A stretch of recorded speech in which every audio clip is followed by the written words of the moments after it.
that we could address.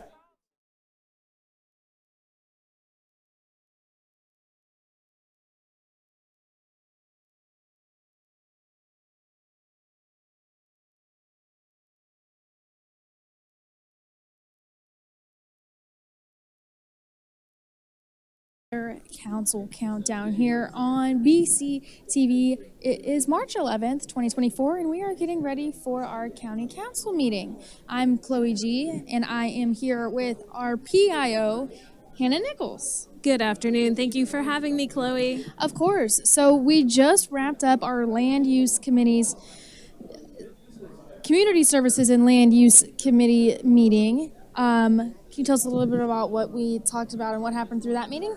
Absolutely. It's been a very full day for County Council today. We started at 1 p.m. actually with a special called Finance Administration and Economic Development Committee meeting, where the only agenda item on that entire meeting was state ATAX allocations.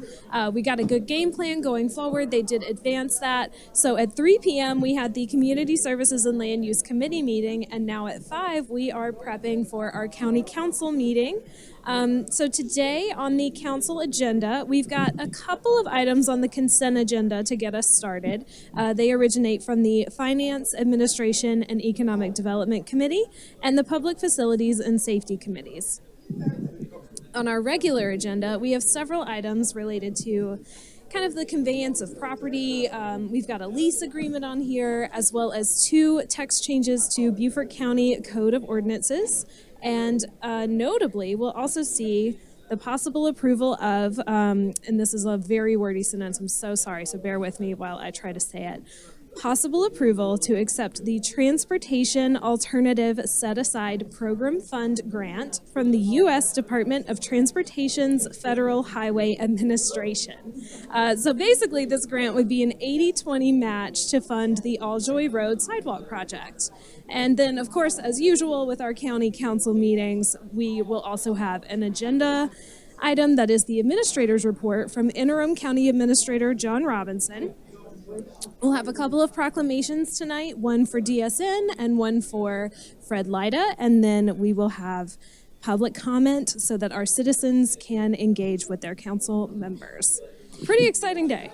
Yeah, it sounds like we have a full meeting and a full day for everybody. Like you mentioned, this is the 3rd meeting today, but County Council, it is always a very important one. But we do have a couple of events coming up. Tomorrow, the Passive Parks Naturalists will be hosting a trail talk starting at 9:30 a.m. at Widgeon Point Preserve. The event is free to attend, and the Naturalist does request that everybody RSVPs by calling 843-592-0941 or email destiny.rains@bcgov.net. And I will say, my husband and I went to one of those trail talks and had an amazing time. Destiny is very informative, very easy to talk to, and it's free, fun for the whole family. Who doesn't love to get out? Especially, I think they're calling for beautiful weather. Gonna have sunny and get to see one of our passive parks. So, I mean, what more could you want? I didn't get to attend the last one, but after watching the report that was put together, I actually went out to the park and it was beautiful. I had no idea it was even there. So our Beaufort County passive parks are a treasure.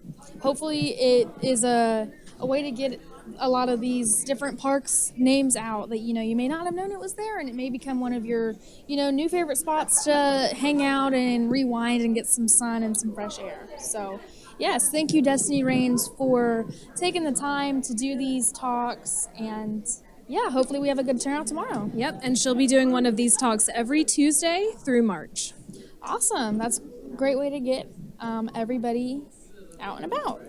Fabulous. I would like to personally invite the public. The newly renovated and updated Charles Lynn Brown Center in downtown Beaufort's northwest quadrant will host an open house this coming Saturday from 11 a.m. to 1 p.m. to look at all of the new renovations and improvements that they've put into the building. They've had upwards of upwards of $520,000 in improvements since 2021. They're now offering updated facilities, enhanced spaces, new programming, and it'll be really exciting because we're going to have members of the Charles Lynn Brown Center Task Force as well as staff from the Parks and Recreation and Capital Improvements Projects Department to answer any questions you have or just show you around. It should be a fun event. Yes, and I've been to the Charles Lynn Brown Center a couple of times, and Tyrone, the one that works there, is always a smiling face whenever you first walk in. And there's all kinds of activities you can do out there. There's a gym, you can take, self-defense lessons, you can play pickleball, basketball, all kinds of sports. So it really is a fun time, and I'm glad that we are taking the steps to make it better and better for the public. Because that sounds amazing. I didn't know that they had classes. Yep, Tyrone, he's also a personal trainer, so he likes to get that out there.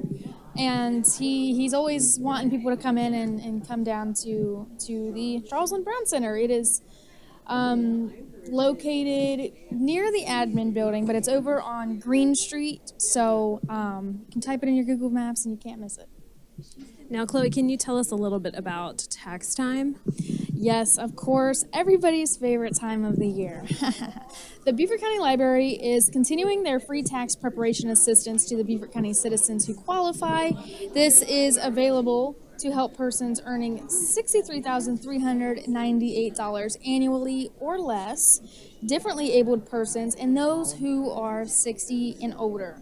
The Low Country Volunteer Income Tax Assistance Program is offered in collaboration with the Beaufort County Human Services Alliance and United Way of the Low Country.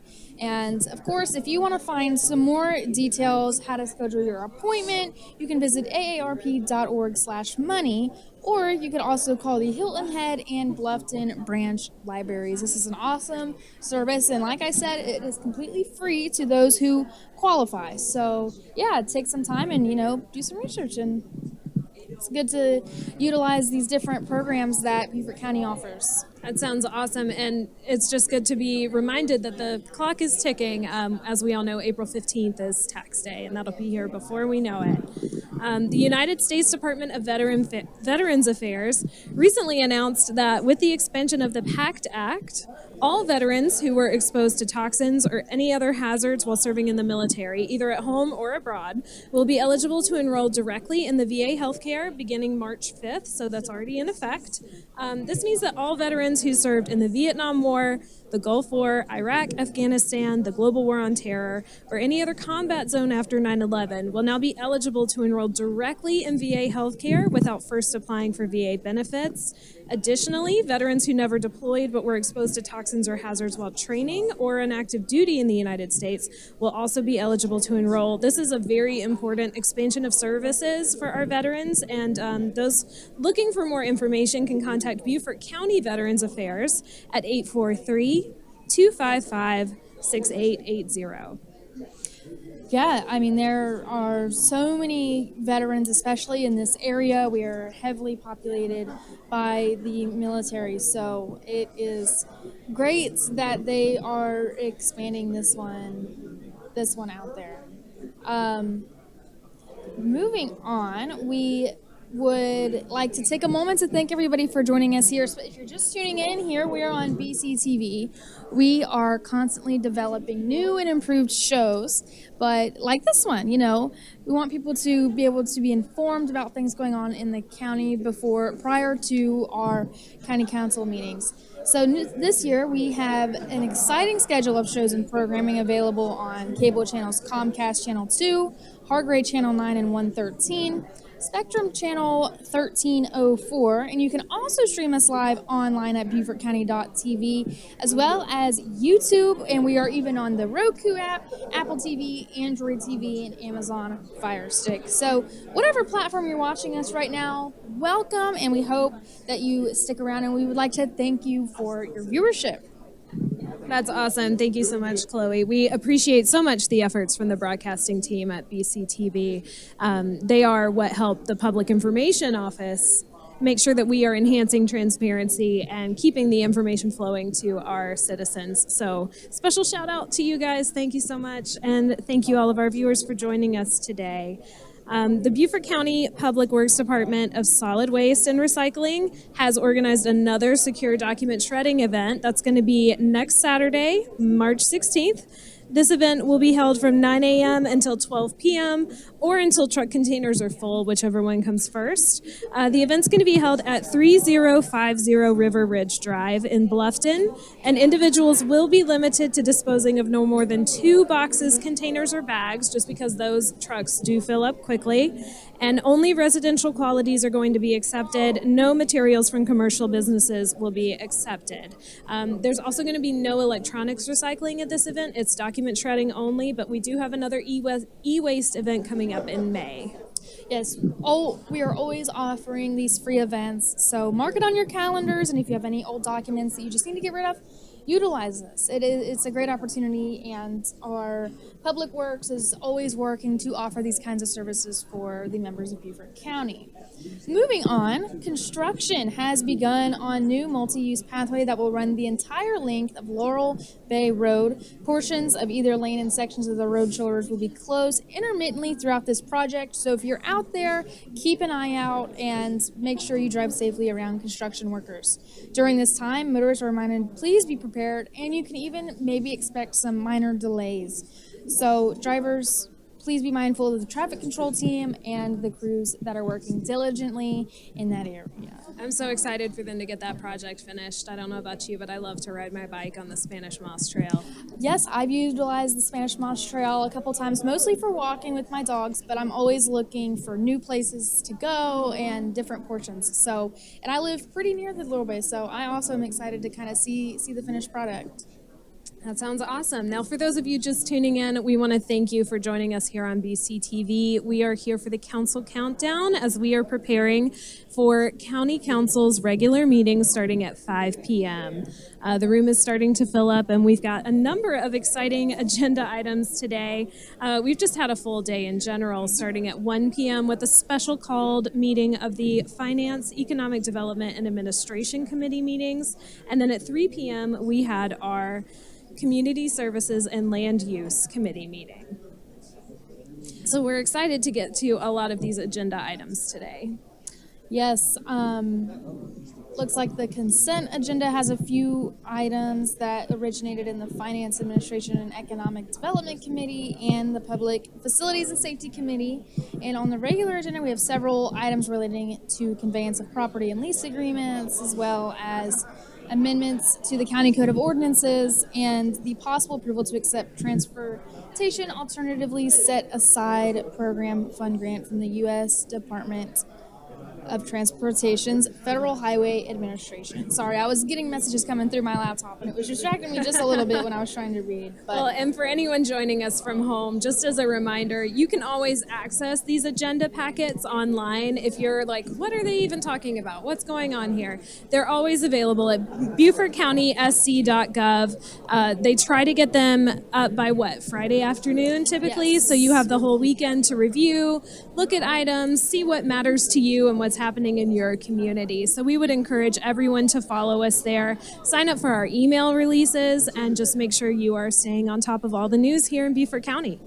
And we encourage everyone to, come out to the meetings, and we are almost a full house in here already. We are already having people making an extra row out here in the crowd. So we love to see community members coming out and really taking an interest and making a difference here in Beaufort County. So we are always encouraging that as well. I think our time is just about up. We're here at 4:58 p.m., but we hope you'll stick around for the meeting that starts in just a couple minutes. Thank you, Chloe, for having me today. Of course. Thank you for tuning in.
Please, I'd like to call this meeting of Beaufort County Council for Monday, March 11th to order. I'd like to extend to everyone here today a very warm welcome, both here in the audience and those who are watching us, the three people who are watching us on television. Extend a warm welcome to them as well. Would you please join us for a Pledge of Allegiance and remain standing for the invocation to be delivered by Councilmember Gerald Dawson.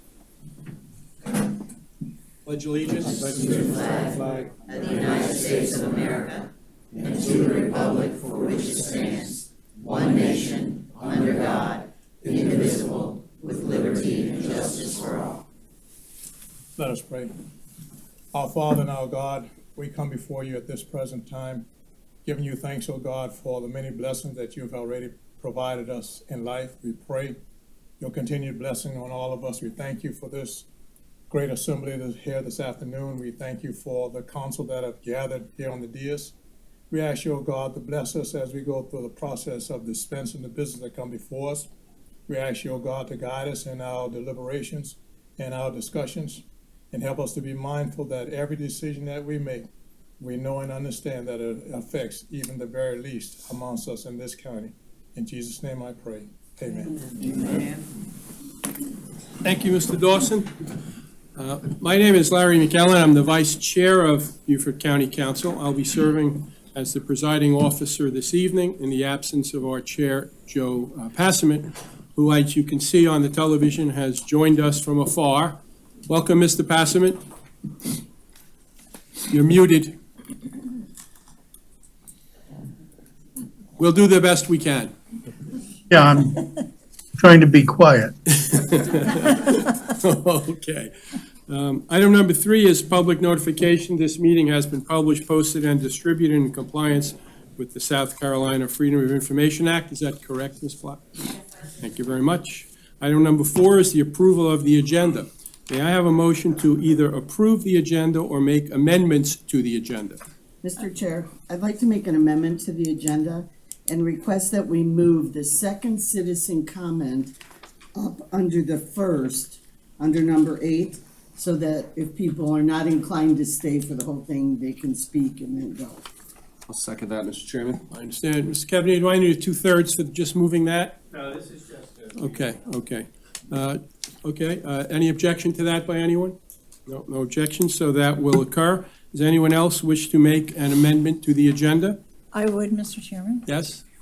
I'd like to make a motion to amend the agenda to add an item to rescind an amendment of the last resolution that was adopted at the last council meeting. Go ahead. Which item is that?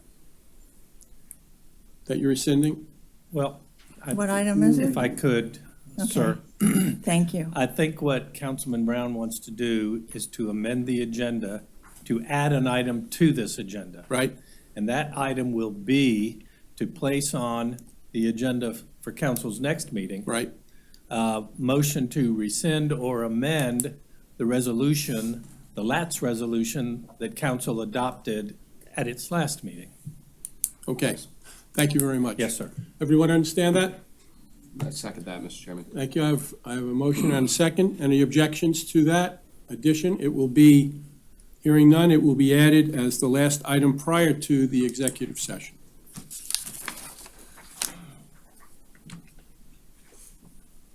Item number 5 is the administrator's report.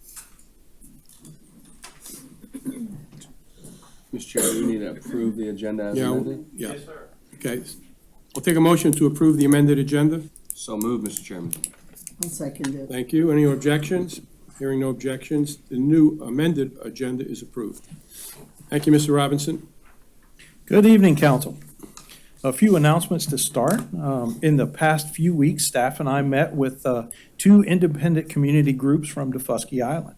The first, the Daufuskie Island Community Group, met on February 16th. The conversation was in discussion of opportunities for island-supported maritime services program. We had a very good meeting where we shared a lot of information back and forth. The second meeting was just last week. We met with a resident group and some members of the Daufuskie Island Council. That discussion was concerning some improvements to existing services. Both of the conversations were very collaborative, in nature, well received by all. Beaufort County accepted some action items from each of those that we're working on now. Also, last week, the South Carolina Emergency Services Association held its South Carolina EMS Symposium in Myrtle Beach. This is an annual training that's offered for EMS personnel for continuing education courses, networking, and introduction of new equipment, capital items in support of emergency medical professionals. Why this is important is during this symposium, high-performing EMS professionals are also recognized during an awards banquet. Candidates for these awards are nominated by their peers, and their actions are judged by a panel of EMS professionals from outside South Carolina. Award recipients are recognized for their professionalism, their actions which go above and beyond the call of duty for their community. This year, Beaufort County EMS staff received all 3 awards: Paramedic of the Year, Advanced Emergency Medical Technician of the Year, and Emergency Medical Technician of the Year. These were all for 2023. Paramedic of the Year was Heather Jarrell. The Advanced EMT, or Advanced Emergency Medical Technician for 2023, was Jason Schroeder. And the EMT of the Year was Edie Schroeder of 2023. 2 of them you've already have been recognized by council. So that happened last week. I'll bring them forward for some more formal recognition when they come in, but I got that note this morning. I thought it was really important that you hear about that your staff is doing great things throughout the state. Now I'd like to introduce a few of our staff members. I want to start with, yes, sir. Before you go any further, I think that's amazing. I'm at a point now that I'm of age. I'm there. I just think we need to pause there and just to say thank you. Thank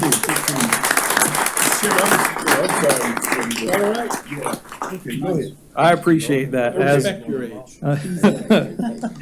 Having been an emergency responder for 23 years, I really appreciate what they do personally. Amen. They always do a good job for us. So now, our first employee recognition of the evening is Elena Milbrandt.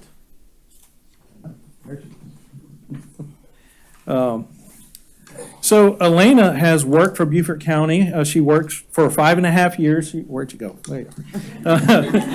She works for Beaufort County Airports. Elena, well, she'll get you. Elena manages accounts payable, invoices, and issues purchase orders based on project criterias for vendor details. So she does this for both airports, our Hilton Head Airport and Beaufort Executive Airport. She's very busy. She acts as the liaison between Beaufort County procurement on behalf of the airports. So all of the projects that go on, Elena makes sure that all the documentation is done properly. And I can't tell you how important that process is. She generates monthly financial reports, airport account reconciliation. She also assists with monthly and annual grant reporting and compliance. Elena regularly communicates with vendors, tenants, and other departments to make sure we comply with and submit monthly market share reports based on tenant information.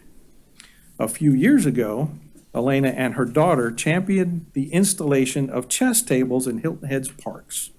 Her daughter did a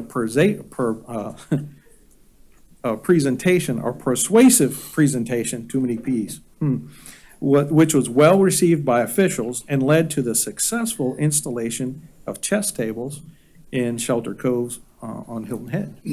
Elena, would you like to address council? Hello. Hello. I'm happy to be here. And I just want to thank my my direct supervisor, the finance manager, Brian Cronin, who has been an amazing supervisor, and also to the airport's director, John Rembold, and his deputy, Steve Perry. Under Brian's supervision, the finance manager, I've grown a lot, I've learned a lot, I've experienced new growth. So I'm grateful for the opportunity he has provided, and he had a positive influence over my journey here. So I'm very grateful. Thank you so much.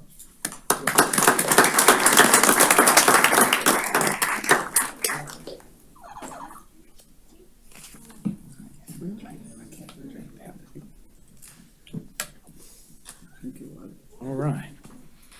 Also with us this evening is a 13-year veteran of our Building Codes Department, Cindy Colleran.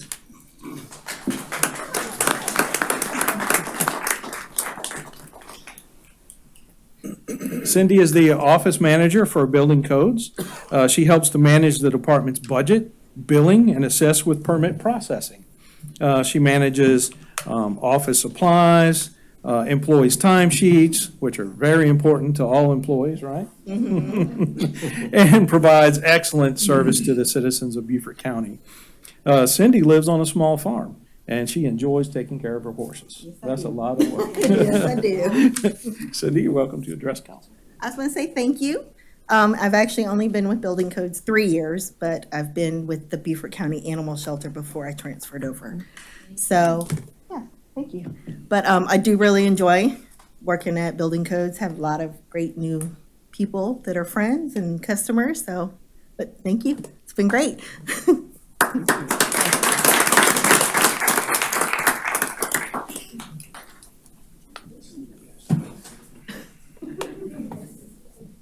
All right, Mr. Brown, it's your turn.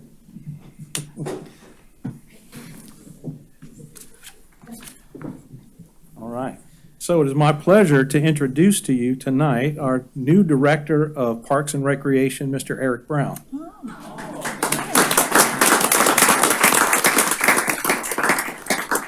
So I'll tell you a little bit about him, and then I'll let him tell you about him. After an exhaustive search and interview process, Beaufort County has selected Mr. Eric Brown to serve as Beaufort County's new Director of Parks and Recreation Department. Mr. Brown was among 45 applications. He quickly rose to the top of the selection process due to his knowledge and experience with park programs and his outstanding history of performance. Mr. Brown comes to us from South Florida, where he spent more than 35 years working for the cities of Hollywood, Florida, and Dania Beach in the Parks and Recreation departments.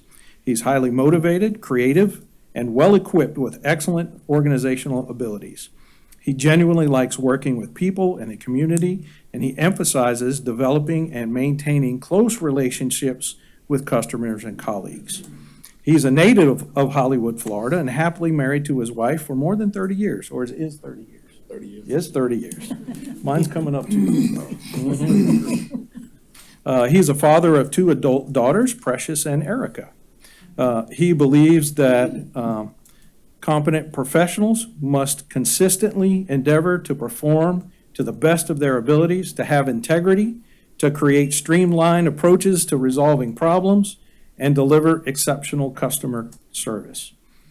When Beaufort County began this search process, Mr. Amundsen and Mr. Dale Butts both headed up this project. I asked them both to find a leader. I think they've done a great job. I believe that, I'm confident that they've done a good job, and I believe that they've made an exceptional choice with Mr. Brown. Mike, it's yours. Good evening, Council.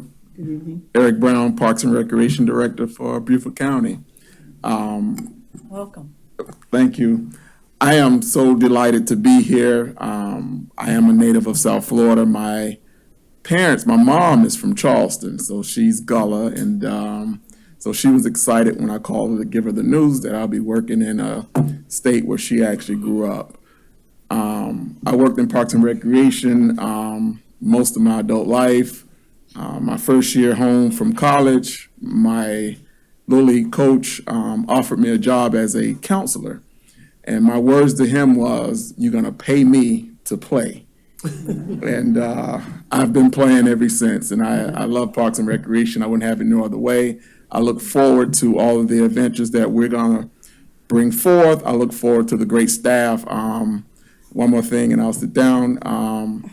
I was an undercover boss for the past 2 weeks, and we got a great staff, and I'm looking forward to it.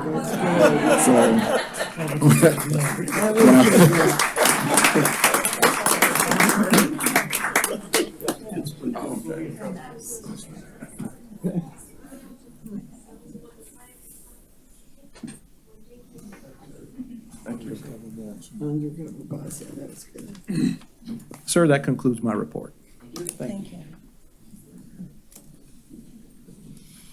I've stepped down here to become the master of ceremonies for some proclamations, but I would like to extend a warm welcome to you, Eric, and welcome you to the Beaufort County family. I'm glad you've come home. I'm sure your mom's very happy, and I look forward to visiting you. So welcome to Beaufort County. We have some proclamations to give this evening.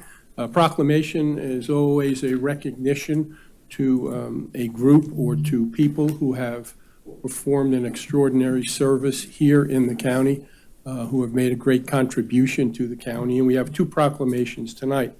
The first of these is a proclamation to the Special Needs and Disabilities branch of Beaufort County. Are the people here tonight who would come forward to receive this? Hi. How are you? Fine, thank you. Good. Come on over here, and I'm going to read this, okay? Whereas more than 500,000 South Carolina residents and families are impacted by severe lifelong disabilities, including autism, traumatic brain injury, spinal cord injury, and intellectual-related disability, without regard to color, culture, geography, age, or economic class. Whereas people with lifelong disabilities are productive citizens, neighbors, and family members deserving of respect and opportunity for economic self-sufficiency, independence, and personal growth. And whereas we recognize with heartfelt gratitude and appreciation the caregivers who selflessly provide physical and emotional support to Beaufort County's residents with disabilities and special needs. And whereas the 2023 observance of Disabilities Awareness Month celebrates the successful partnership between people with disabilities and without, as well as the increasing involvement of people with disabilities in education, employment, and community activities, now therefore be it resolved that Beaufort County Council does hereby proclaim March of 2024 as Disabilities Awareness Month, with our congratulations for a job well done by this branch of Beaufort County government. Thank you very much.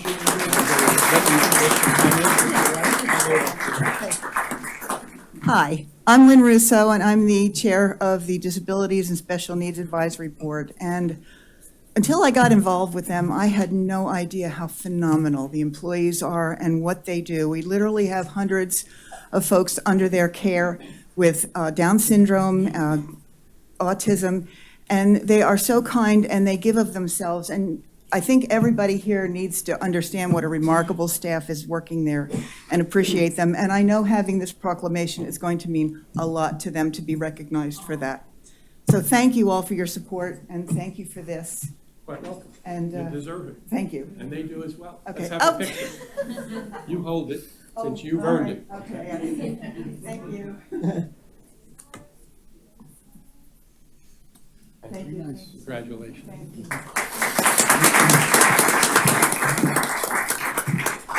Our next proclamation is for a retiring member of the Beaufort County government. That's Fred Lyda, who is here in the audience. I'm sure I haven't looked around.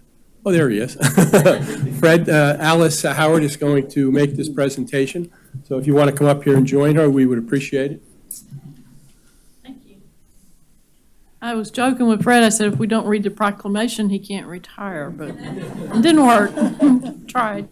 Whereas Fred E. Lyda began his distinguished career in public service in Beaufort County in August of 1996 as the facilitator of the Collaborative Organization of Services for Youth. And whereas since August of 2009, Mr. Lyda has served as the county's Director of Human Services, a role that saw his leadership enhance programming and services throughout the community, including but not limited to the implementation of family engagement services, collaborative support systems, for vulnerable youth, adults, and community outreach to individuals experiencing homelessness and housing insecurity, as well as implementation of the Community Services Grant Program supporting nonprofit partners. And whereas Mr. Lyda was responsible for the development and deployment of the collaborative framework known as Together for Beaufort County, and whereas Mr. Lyda facilitated the coordination and collaboration of over 20 collaborative community work groups throughout all the geographies of Beaufort County, representing dozens of multidisciplinary and cross-section agencies and hundreds of partners, volunteers, stakeholders, and private citizens of Beaufort County. And whereas Mr. Lyda has been a countywide leader in community services with a deep commitment to our community's most vulnerable residents, and whereas during his 28 years of professional service to Beaufort County, Mr. Lyda has worked tirelessly addressing the needs of our community by working with Beaufort County government and its agencies and helping to improve the overall quality of life for our residents. And now, therefore, it be resolved, the Beaufort County Council hereby wishes to honor Fred E. Lyda for his achievement, success, and leadership. And we are so thankful he has been with us for all these years. We're really going to miss you.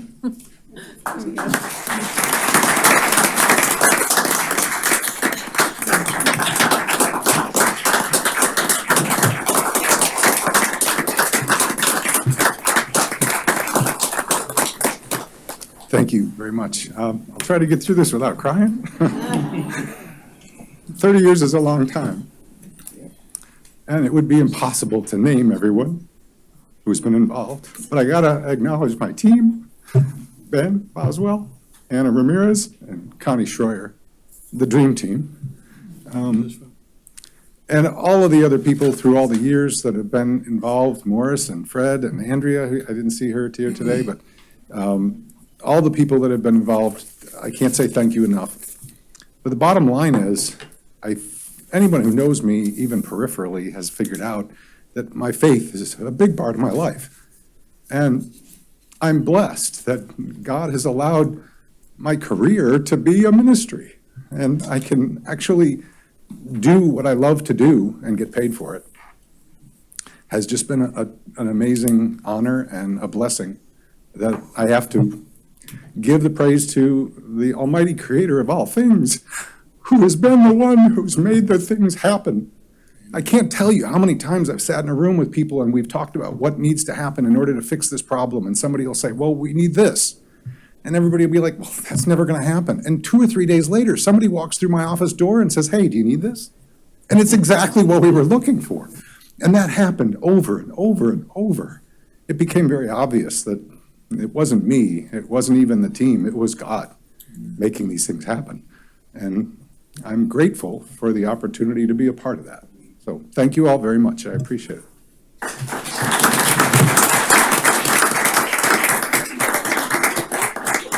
Yeah, you guys come up.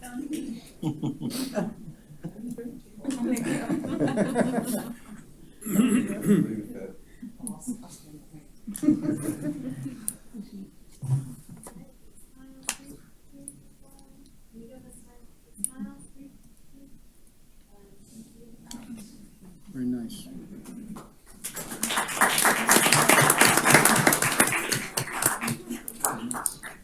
So our congratulations to the Disabilities and Special Needs Department and to Fred on your successful retirement. We now move to agenda item number 8, which is citizen comments. I will say before inviting people up to speak that the limit is 3 minutes for your presentation. We would ask that you address council, refrain from the use of any language that would be offensive, and act in a respectful manner appropriate to all of the people who are present here in the room and watching on television. We have moved, as you know, all of the comments from the first portion and the second portion together, but there aren't that many. And what I'd like to do, since there are 2 people in the audience who would like to speak about Fred Lyda, I'm going to ask them to come up. Is Fred, Fred, don't leave yet. There are 2 people in the audience who are admirers of yours that would like to say a few words. So is Morris Campbell here? Oh, there's Morris. Morris, would you come forward? Morris is a former member of this body and has worked for Beaufort County for quite some time and is now a proud member of the retired community. Is that correct? You've got it right. Fred, come on up and Fred, have a seat. Fred, come take a seat. No, he's gonna make me cry. That's right. He always makes me cry. He told me that. Chairman, members of council, I'm here basically to congratulate Fred on his retirement and wanted to just share a couple tidbits about him and to let him know that we really appreciate you, buddy. Okay, when we hired Fred, I guess about 25, 26, 27 years ago, he hired Fred not as a county employee, but Fred was basically taking on a job with us as part of the COSY initiative, and that's a collaborative of organization for youth services. And Fred took the job on, folks, not realizing that there was no pay for him involved, okay? I give you an idea of what kind of faith this man really has. So he took the job on as that coordinator, and his job was to raise enough money to pay his salary as well as to keep the initiative going forward. And I can tell you that he did an outstanding job, and he's here 27 years later still. I think he may be getting paid now, but I don't know. But let me just say that his impact and his contribution to the human services and community services and the quality of life for so many people in this county is going unnoticed. But Fred was sort of the person that pulled our thinking as far as a county together in terms of human services, in that we learned to work together, we learned to use public, private, and faith-based resources to serve those who are least fortunate among us. His commitment and the commitment of the people working with him was just unbelievable. And during my short tenure with the county, certainly he made a big difference in the success that we've had over the years as far as pulling things together. So as Fred wanders off into retirement, he's not leaving us because his spirit is still among us and still a part of all of us who are working to improve the lives of people in this county. As he leave, Fred believed in doing systematic systems, and that is going to make a big difference going forward. So Fred, you may be retired from getting paid, but you're not retired from, right, you're not retired from the work. And I just want to say thank you, buddy, honor you, appreciate you, and thank you all for allowing me to share. Thanks, Mark.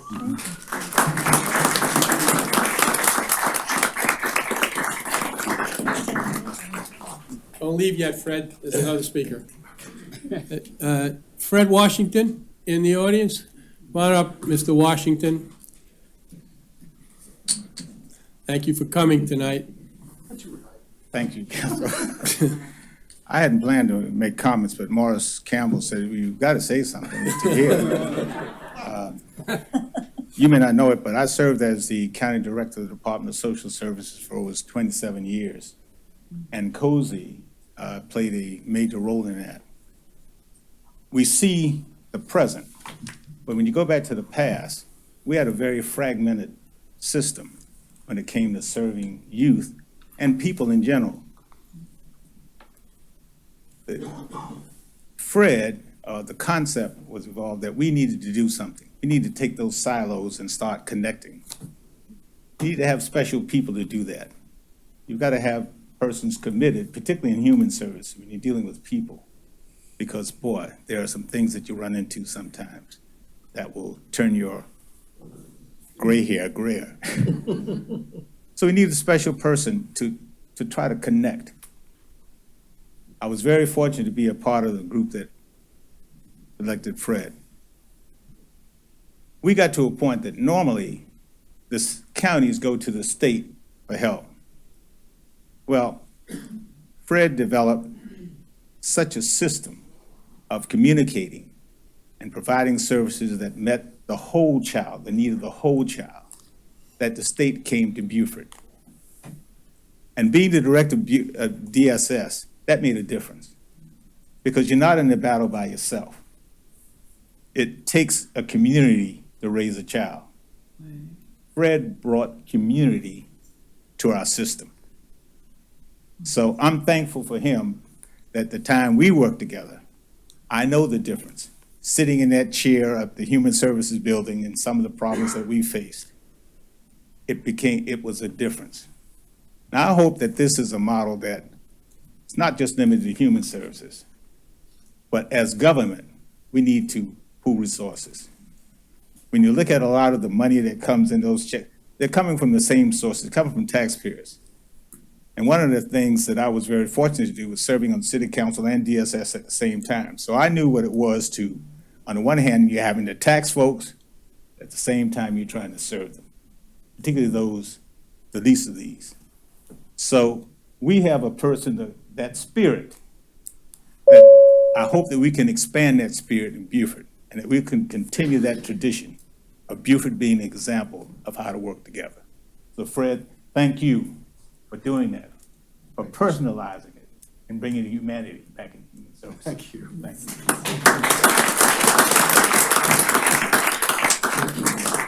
Thank you, Fred. Congratulations, that's the whole story.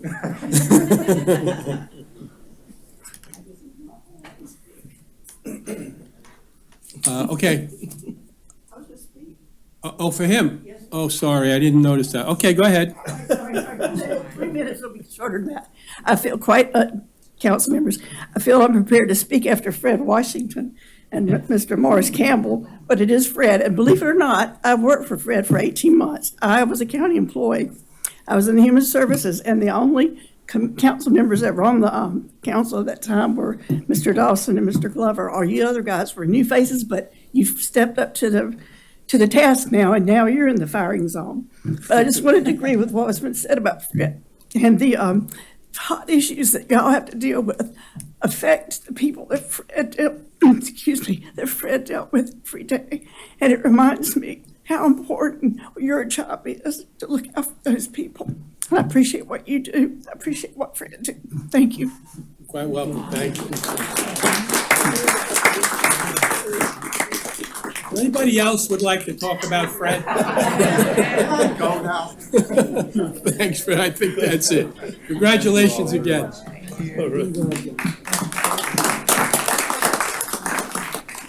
We have some people in the audience who would like to speak about item number 15 on the agenda. Item 15 is the first reading of an ordinance amending Chapter 66 in Taxation, Article 2, Accommodations Tax Board, Division 1, generally, and Division 2, Accommodations 3% tax. Paul Morrison, please come forward. Did I get that right? Paul Morrison? Pearl. Pearl, oh, sorry, it's my, Earl Paul Peach. How about Peach? I'm wearing David's glasses tonight, that's why. Peach, oh, I see, Peach Morrison, sorry. I've been called Pearl before, but I've never been called Paul. Thank you, guys. My name is Peach Morrison. I am the director of the South Carolina Low Country Tourism Commission. We serve Beaufort, Hampton, Jasper, and Colleton counties as a regional destination marketing organization. We do not apply for any of the accommodations tax, but I'm here to represent the industry and what the industry does. A lot of people think that tourism just happens. It does not happen just because. There have been a lot of studies that have happened where people have decreased their amount of marketing and they have decreased their market share also. It's a very fun job, but it's also like a duck and a swan on the top of the water. Underneath, you just don't know how fast those feet are going.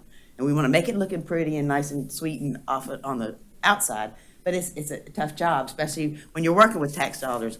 You know, they're not your citizens, not your people's tax dollars, but they are the tax dollars of those who come to visit us and spend money and nights in our hotels. I do applaud staff for what they've done to make sure that the accommodations tax, I mean, there's 3 little different pieces here. They have their own little nuances. They're separate pots. They're separate regulations on all. And I do, like I said, applaud your staff counsel and attorneys for going through that as they did at the last finance meeting, and going through and making the verbiage exactly how it is in the state. A couple of things that I would, as a industry person, and, you know, very, very proud of my industry, but very protective of my industry, I'd be very careful about joining the state aid tax and the local accommodations tax in the same exact document, because they are, as I said, two different pots, and I think they need to be treated differently. But also, I want to say that, you know, the money that you do put aside for the DMOs and with the local accommodations tax, as it is done in the state, it is required in the state aid tax.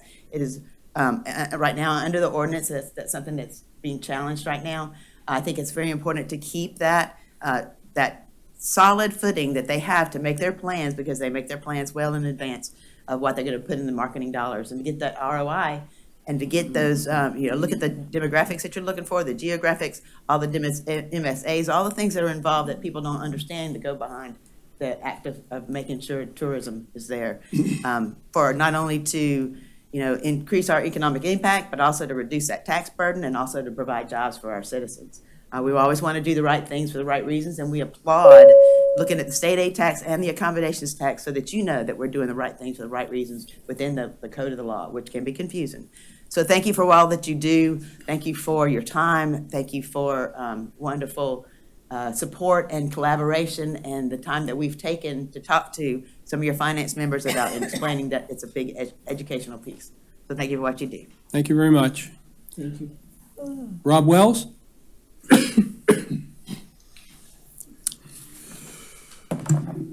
Good evening, esteemed members of Beaufort County Council and distinguished staff and fellow citizens.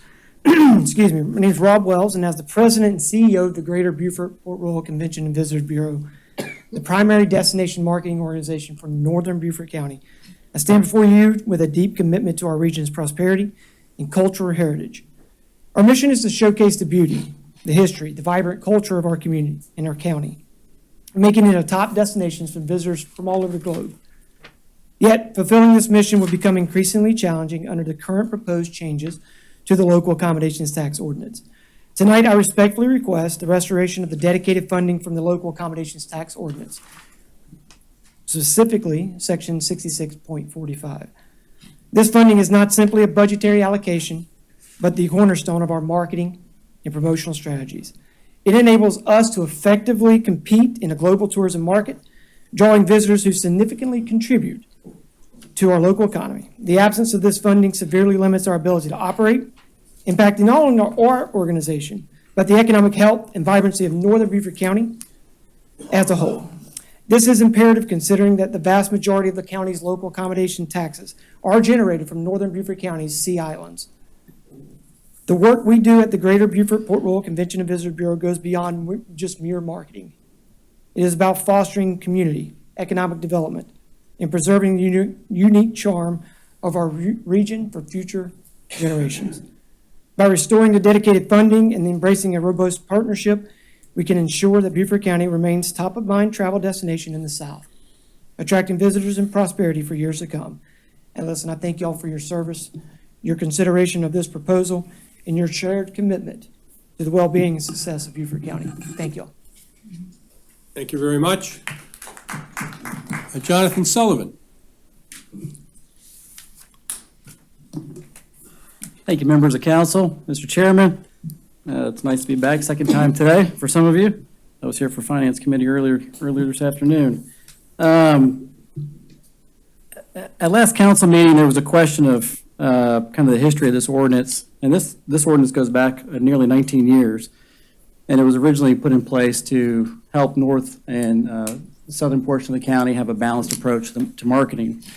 Over that 19 years, we revisited this policy actually back in 2018. I remember working with council at the time, and I came and spoke, and as the municipalities in the southern portion of the county had shifted and grown, the majority of funds that accounted for the accommodations taxes at that time I challenged were from Northern Beaufort County.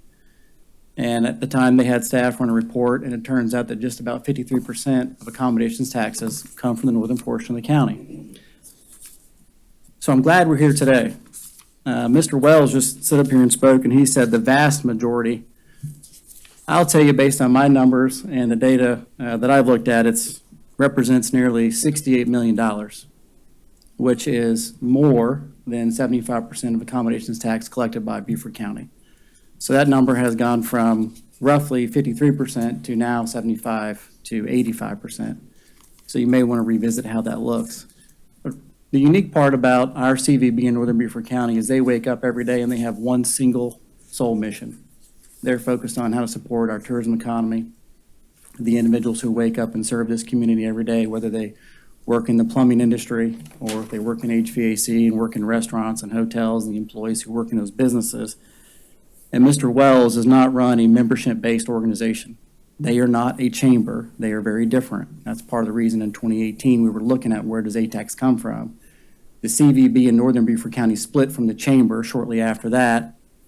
And so they are funded and supported through accommodations tax dollars, hospitality tax dollars, and other grants that they're provided. They do not have members. They are not allowed to. They are a 501c3, and they are critical dollars that go into the CVB to support Northern Beaufort County and the tourism economy that benefits our taxpayers. With that, I'll close out. There's a very important key part for anyone who looks at investments.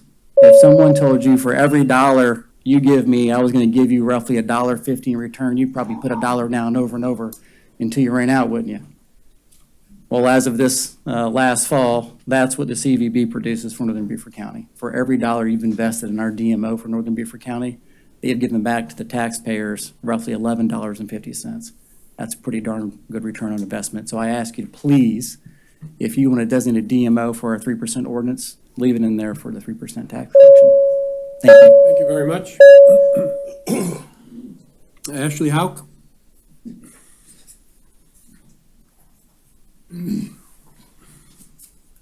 Good evening, Council. My name is Ashley Hauk. I'm the President and CEO of the Beaufort Area Hospitality Association. Thank you for allowing me the time to speak today on a matter of great importance to both our community and its continued prosperity. I'm here on behalf of the Greater Beaufort Port Royal Convention and Visitors Bureau, our Distinguished Destination Marketing Organization, also known as our DMO, to advocate for the retention of the Northern Beaufort County DMO in the local ATAX ordinance and the continuation of its funding. Our DMO plays an instrumental role in not just painting a picture of Beaufort County as a prime destination, but also in significantly contributing to our local economy. The formula is simple, yet profoundly impactful. Smart spending leads to substantial economic gains. For every dollar invested in marketing our beautiful region, we see a tenfold return, much like Jonathan Sullivan just stated. This is not just a figure, it's a testament to the effectiveness of purposeful promotion and its tangible benefits to every resident in our county.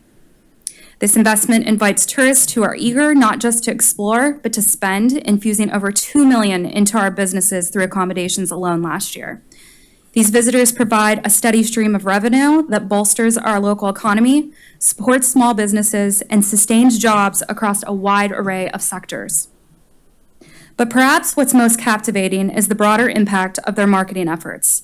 By showcasing Beaufort County's charm, they are not only drawing tourists, but also attracting business owners and investors who are keen to be a part of the area's thriving community.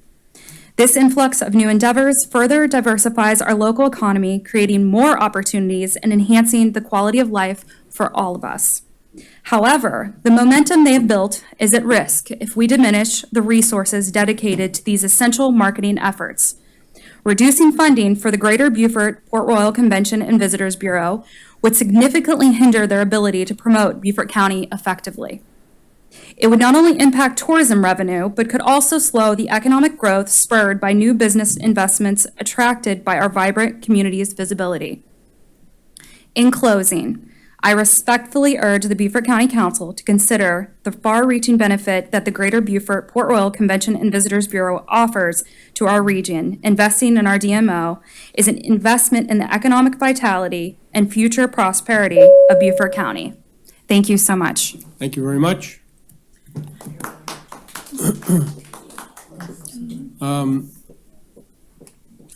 There are two people who want to speak about the Community Center on St. Helena. Mitch Mitchell, come forward. Evening, General. Thank you very much.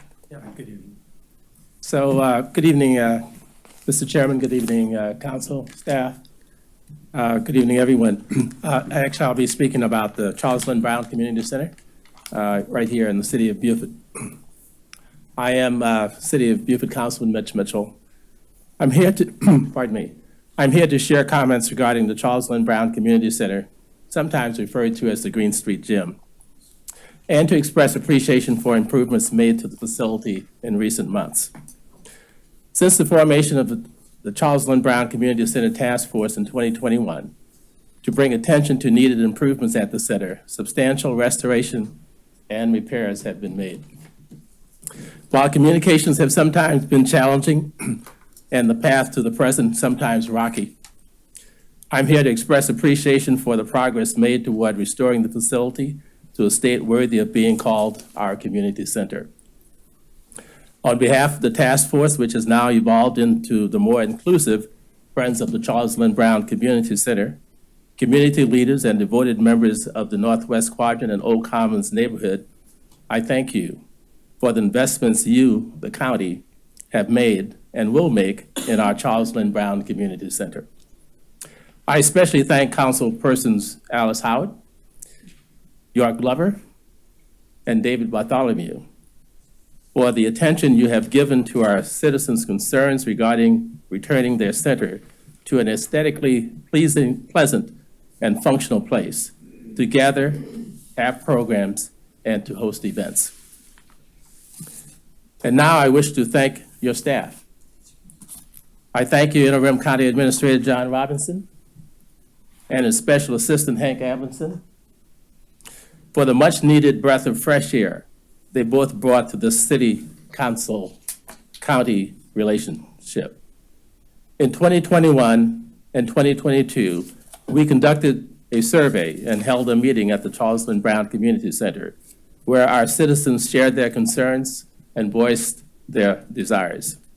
We invite you and all citizens to join us at the Charles Lynn Brown Community Center open house this coming Saturday, March 16th, from 11 to 1 o'clock p.m., 11 o'clock a.m. to 1 o'clock p.m., that is.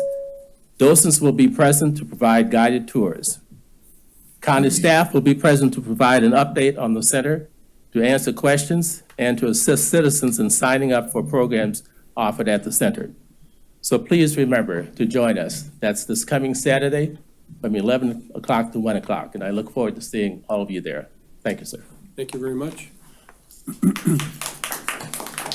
Carrie Major. Carrie Major.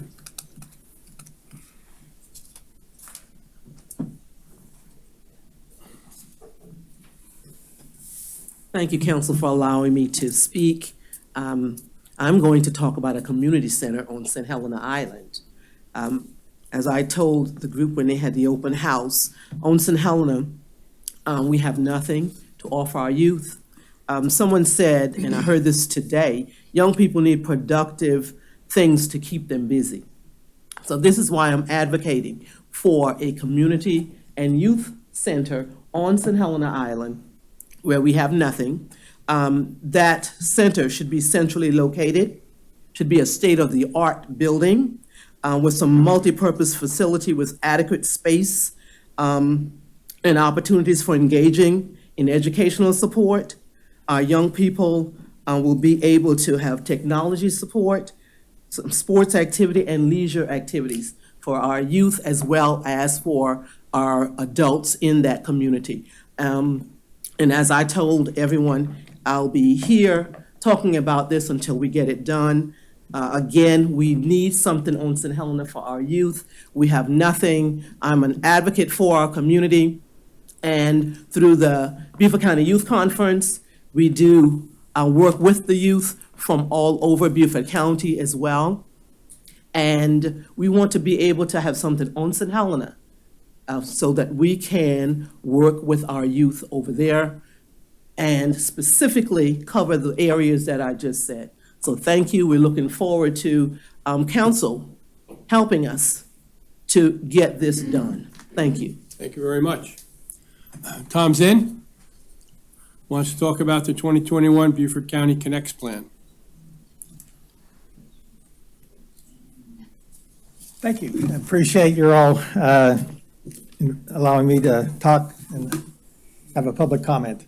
I'm going to spend 1 minute talking about a project on 170, and then I'll talk how that relates to the Connects plan, if that's okay, because it's kind of the tip of the iceberg of something much bigger that's a problem that every council person and constituents and every council person here is going to have a problem with coming down the road.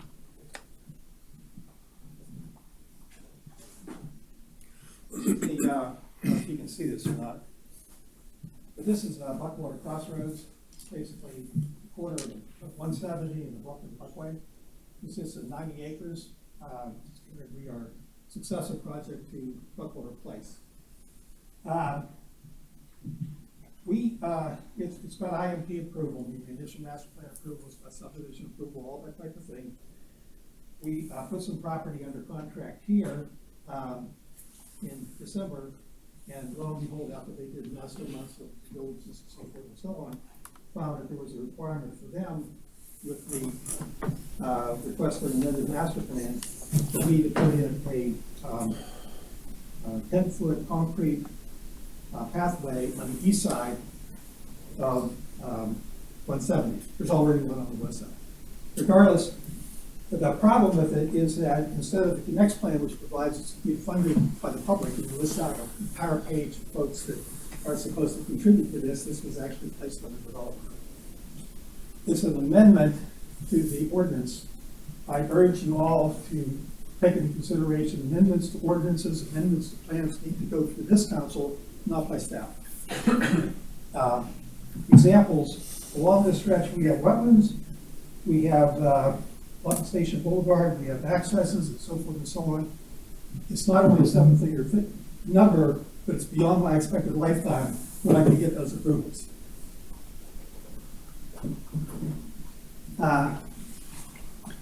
So it's the tip of the iceberg.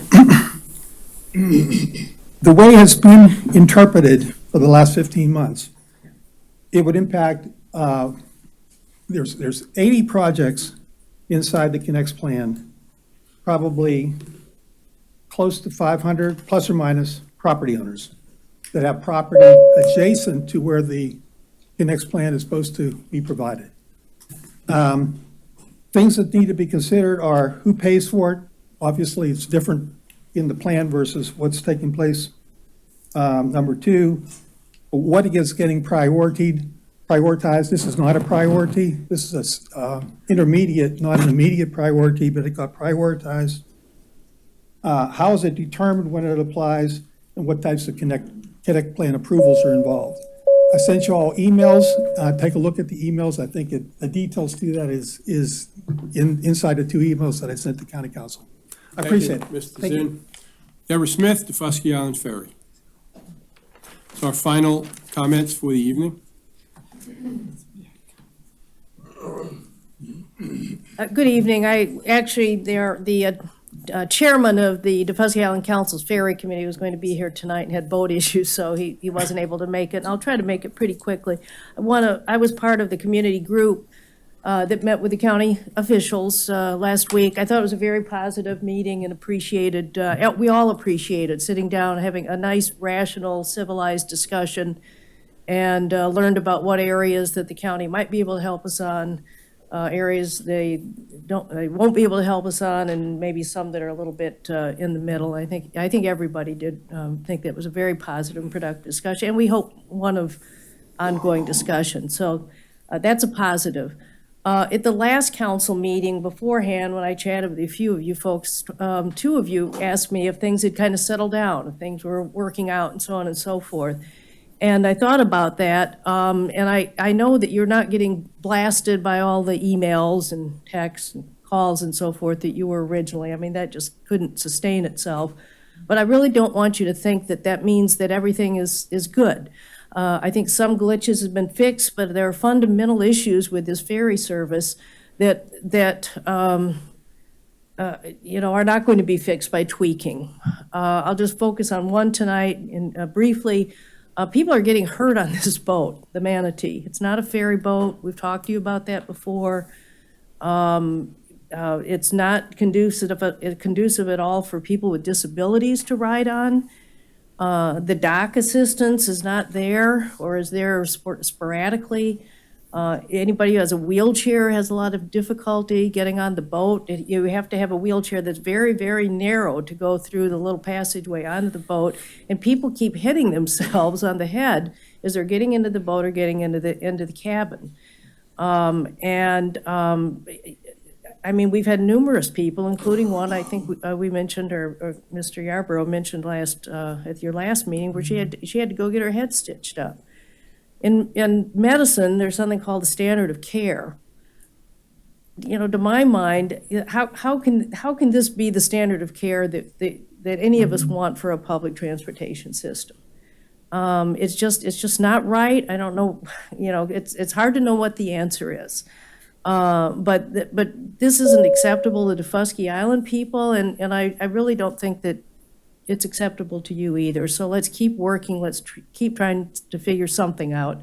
And as always, I appreciate your time and consideration. Thank you, Deb. Item number 9 on the agenda is the liaison and committee reports. Are there any liaison and committee reports, many members of council?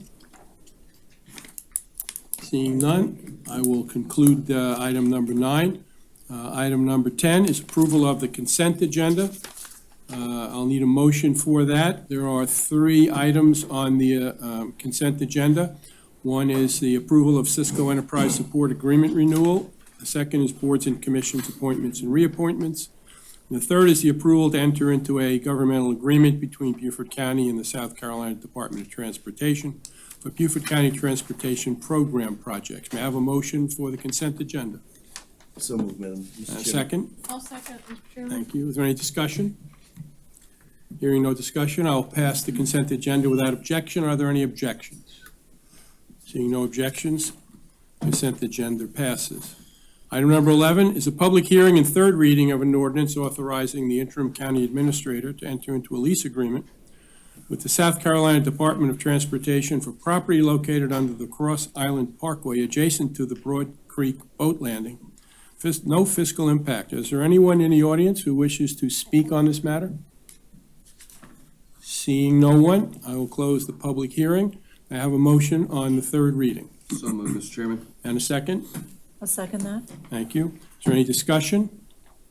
Seeing no discussion, this matter will pass without objection. Are there any objections? Seeing no objections, item 11 passes. Item 12, public hearing and second reading of an ordinance authorizing the interim county administrator to execute the necessary documents to convey a portion of property owned by Beaufort County located on Beach City Road, Hilton Head Island. Fiscal impact, the county will receive $30,250 from the buyer. 70% of the funds will be deposited into the Rural and Critical Bond Fund to be used toward future acquisitions where the Rural and Critical Lands Preservation Program. 30% of the funds will be reimbursed to the town of Hilton Head. Does anyone in the audience wish to speak on this matter in the public hearing? Seeing no one, the public hearing will close. May I have a motion for the second reading, please? Mr. Chairman, I'd like to make that motion on your behalf. Thank you very much. Look for a second.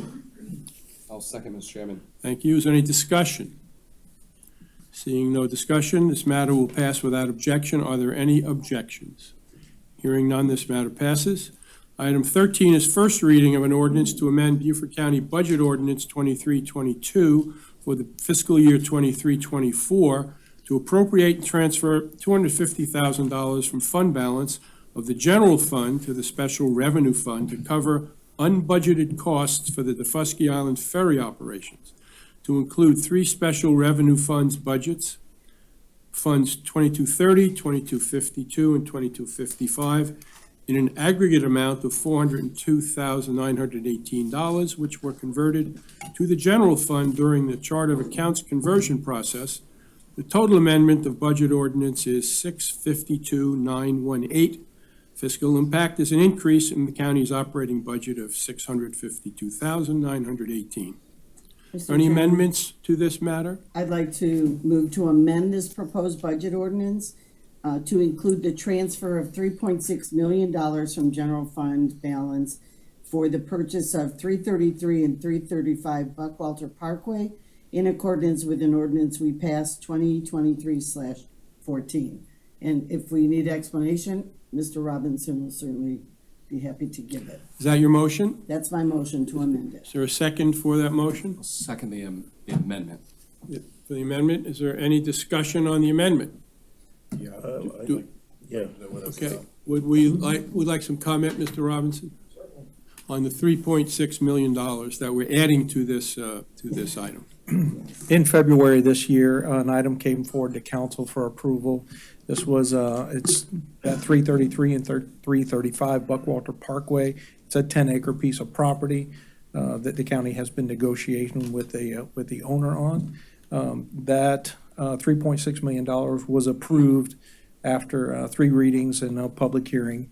Those funds were in the 2023 budget, and they didn't transfer into our 2024 appropriation. So they were then in last year's FY budget appropriated from general fund balance. So we're asking to include those funds out of 2024's general fund balance. This is just the most transparent way for us to continue to move forward with the already approved ordinance. And for clarification, that's the property that is out in Bluffton that we have been negotiating with the owners for quite some time. Yes, sir. It's right across the street from Publix and next to, I think, St. Andrews? Yes, sir. Or it's St. Andrews property. It's right next to one of the churches right there, correct? Yes, sir. Any further discussion on this matter? I have a question, Mr. Chairman. I plan to vote no on the original vote to transfer the funds. Is there any way to take these as 2 votes? I don't know if that's possible, Tom. Because I support Buckwalter. You know, we've been negotiating this for a while. This is something we've had in there. But I don't support the increase in funds towards the Defusky Ferry. So kind of stuck between a vote to support both or not to support either here. Well, you certainly, you can break this up and make this a separate item by title only, but you would need Councilman Tabernick to withdraw her motion, and assuming it's been seconded, then you could move forward with this as written, and well, then you gotta move- 313 as it is. Yeah, but then you've got to move to amend, yeah, you've already missed the approval of an amended agenda, so I don't think you could do that. Well, this wasn't included in the amended agenda. This is just an amendment of this motion. I know, but if we want to make this a separate ordinance Oh, by I see. title only, Yeah. It would have had to been done at the beginning. I think so, yeah. Would it help to have Ms. Christmas explain what this is all about? Well, if the question is specific to the Defusky Island Ferry, I can answer that. I'll be honest, there's not really much you guys can say to convince me differently. I spoke openly about this. I will just let it move forward, so I'm sure it's gonna pass anyways, probably 10-1. But I will vote no, but just know that I do support the purchase of the Buckwalter property. I believe we started this negotiation in November. But I'll stand by that so we can move that forward. Any further discussion? Not about the amendment, but I do have some questions about the Defusky Island. Actually, just want to hear more about it. What's the Certainly. increase exactly going for? So this was an ordinance that came to council, I believe it was December 11th, and that was the addition of $250,000 to cover the new contract after, I'm trying to remember the date exactly, December 13th or December 16th. So it was additional funding required for the Defusky Island Ferry Service to continue after December of 2023. And that came forward to council in sometime in December and had 3 readings and a public hearing. I think Tom was doing Yeah, something. if we can go back to your previous question, it's been suggested that council, if it's so inclined, approve the amendment as proposed by Councilman Tabernick, and then if Councilman Logan wishes to vote against that part of this ordinance that includes the ferry, that you move to remove that from this ordinance. Then we would take 2 votes. It would take a vote to add it, then it would take your vote to remove it, then it would take a vote to approve it. And the 3.6 million would not be acted on? Yes, sir, it would be included in the mix at first. It would be I included in the understand. But if we have a successful vote to remove it, then it won't be acted on in a positive way. The ferry won't be. If that motion succeeds, if the motion to remove the ferry. Oh, sorry, I thought you said remove the 3.6 million, sorry. Okay. Remove the ferry part of it. Okay. If that motion succeeds. At this point, in December, you approved the expenditure of the $250,000 towards the ferry. This is a budget amendment to make sure we include those funds in this year's budget. Correct. To make sure our FY '24 budget is balanced. So the money has already been approved, now we're Yes, putting sir. it in the budget. Yes, So sir. how can you vote against it then? Well, I'm gonna make a suggestion I can here. tell you clearly if you want, Tom, but if you don't go down that road, we can. I can make a suggestion here that if we're gonna vote on this amendment, let's see what happens, and if there's a vote, if it's a 10-to-1 vote, then that's the way it is. No, there's no telling yet exactly how that will work out, but we'll have to That's a see. different motion, right? Yeah. So now we're dealing with whether or not we're talking about the amendment of 3.6. Correct. Yes, sir. Okay. Is there any further discussion on that before we take a vote on including that in this agenda item? Hearing none, I'd like to call this for a vote. Will you give me a roll call vote, please, Sarah? Councilmember Tavernick? Yes. Councilmember Cunningham? Yes. Councilmember Reeds? Yes. Councilmember Lawson? Mark Lawson, yes. Councilmember Brown? Yes. Councilmember Howard? Yes. Councilmember Glover? Yes. Councilmember Bartholomew? Yes. Councilmember Dawson? Yes. Vice Chair McKellen? Yes. Chairman Passman?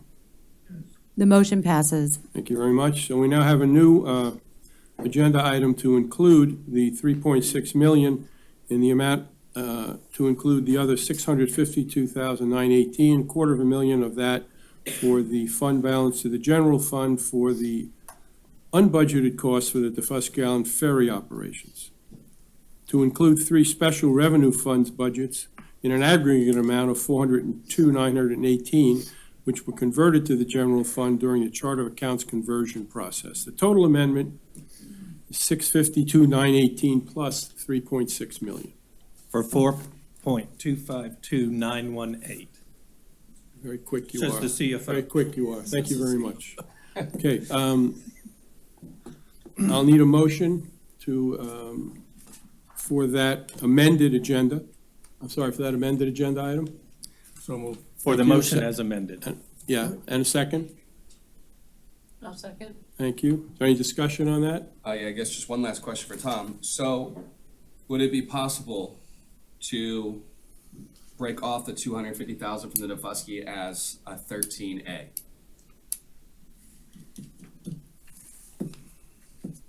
Is that something that would be allowed, but now the agenda has already been approved? I believe you can make a motion to amend this item as amended to remove that part of it that you want to add. To have it taken separately today? Or to remove it altogether? Well, you'd So I be still would like amending- it to be voted on for everybody else to be able to voice it. You would be amending this proposed ordinance again, this time to remove instead of to add. And if that passes, then you would vote on this as it is. Then I'll make the motion to amend the amended agenda to remove the 250,000 from the Defusky ferry from item number 13. Okay. See if you get a second. Is there a second for that motion? I'll second it for point of discussion.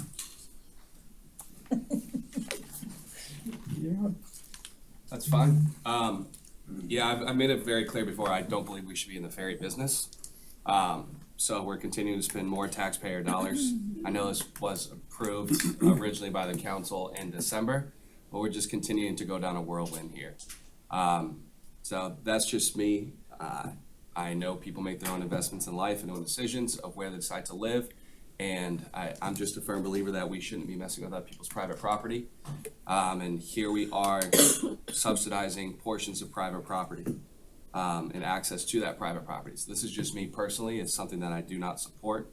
I think we should be looking for other avenues and other ways to do this within the community of Defusky to see if there's a way to come up with their own personal ferry system or them to hire their own company, because it seems we are currently in a no-win situation for the past 3 years. We've been involved in, I believe, currently 3 lawsuits because of this. And now we're on a second ferry company with it. So this matter now, as we take a vote, will remove the $250,000 from the fund balance if there's no further discussion. Sorry, Mark. No, that's all right. No, let me just say that the extra money that's needed for the ferry was actually to help move it to Pinckney Island, which is where Logan, you stressed that you'd like to have it. So that's where this money has come, because we were told we had to move the ferry system from Buckingham Landing and move it to Pinckney Island. Right. And that's where the extra cost came from, is to take it and move it there. And again, so far, it has been worthwhile for us to spend that money. Obviously, if we want to stay there, there'll be more money that has to be spent. So going back to your question of us being in the ferry business, I don't think there's anybody on Defusky that's going to tell you that they don't need the ferry system unless they live in Hague Point. So the ferry system is desperately needed by all those folks. It's something that we've talked before, that we'd love to be out of the ferry business, but there is no state Department of Transportation that handles any ferry service. We cannot get any federal funds unless we own the landings, and that's where the federal funding will come from. And as we move forward, we are expecting and hoping that there comes a time, if we do the things the right way and we plan the right way, that ferry service will become self-sufficient and pay for itself as Defusky grows and things happen. So again, this is money that we're spending, and to not spend it, you're actually saying to the Defusky Island people that we're not going to fund the ferry system that they desperately need. Until we can come to a point where we say we're actually going to go permanently to Pinckney Island, which nobody outside of myself has been willing to come up here and say that, and know if we're allowed to do it, then it's kind of hard for me to advocate and continue to spend dollars on it without any reassurance that we're going to actually go that direction. So right now, we've just been talking about it, and nothing's actually been concrete. We throw out ideas, and then supposed to go to Jenkins, maybe Buckingham Landing, can't stay there. It just seems like it's one thing after another with no solution in hand. But as stated earlier, we continue to get the calls, the text, and our staff continues to get it about how the service isn't up to par that they desired, even though it's the exact same contract we had from the other company. So it just seems like we're being put in a situation here at the county where we're being held liable and put in a predicament for something that's technically not even our direct responsibility. But we're in that position right now. And if I may have a rebuttal, since Logan got a rebuttal. Absolutely. So your solution is to take money away for a system that we have to have. And I'm not sure if you're doing that to just prove a point. That's kind of the feeling I get right now. So we've already approved this money in December. We sat here as a group, as a county council, and approved the money. And then knowing that the money was going to come from general fund to pay for this. And this is just the instrument we use then to move the money to make it so it's available. So we've gone through this already and talked about this already when it comes to the funding. I have no problem with us looking at Pinckney Island, and I think people were supposed to meet with some of our representatives to get an answer of if we could do that, and it still seems to be unsure because nothing's come back that is something that we can do, and that's always been the issue with Pinckney Island, is being able to build facilities there and make it a permanent landing, and that's why it hasn't been chosen as the site for the permanent landing, because there's still things that are up in the air when it comes to federal, because it's a federal site. So as soon as, I'm with you, as soon as we get the approval, I'm all for, if that's what this council decides to do, I'd be all for that. But until then, we still have to fund and take care of and make that ferry as best we can for the people of Defusky, and taking money away from them is not gonna be the correct answer. Okay. Can I just say one thing as well, Mr. Chairman? Sure. Don't we work for the people that we represent? It may be easy sometimes or hard, but I don't hear that we can't do this or we shouldn't do it because our staff and we're fielding all these calls. I just don't understand why that is even a discussion point at this point. But we do what we said we'd do in December and then work to get that on its own. I don't know, I think kicking things down the road like we have for so long is probably why we're in the position we're in, but thank you for letting me say that. You bet. So, any further discussion? Okay, hearing no further discussion, the action that we take now will be to remove this 250,000 if this is approved. We have a motion and we have a second, and I'm going to ask for a roll call on this, please, Sarah. This is to remove the Just to 250,000. Clarify, if you say yes, you're gonna remove the 250. That's correct. So no If would you be- say yes, you're removing the 250. Councilmember Cunningham? Yes. Councilmember Tabernick? No. Councilmember Reeds? No. Councilmember Lawson? Mark Lawson, no. Councilmember Brown? No. Councilmember Howard? No. Councilmember Glover? No. Councilmember Bartholomew? No. Councilmember Dawson? No. Vice Chair McGillum? No, Chairman Passament? No. The motion passes. no, it doesn't. No, it fails. That's what I mean. That's what you meant to say, I know. Thank you. Sorry. Okay, so now we are back to where we started. All of the money is now included. We have the amended motion, and is there any further discussion on that amended motion? I'd like to take another roll call for this, please. Vote of yes includes all the money. Vote of no defeats the motion. Councilmember Dawson? Yes. Councilmember Howard? Yes. Councilmember Reeds? Yes. Councilmember Lawson? Mark Lawson, yes. Councilmember Brown? Yes. Councilmember Cunningham? No. Councilmember Tabernick? Yes. Councilmember Glover? Yes. Councilmember Bartholomew? Yes. Vice Chair McGillum? Yes? Chairman Passament?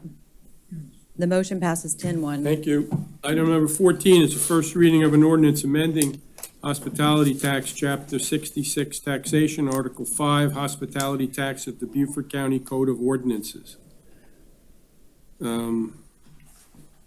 This is to have us come into compliance with the language in the state statute, as I understand it. Thank you, Brian. May I have a motion for that, please? I'll make the motion. Thank you. I need a second. That. Thank you. I have a second from Paula Brown. Is there any discussion on this matter? Hearing no discussion. Are there any objections on this matter?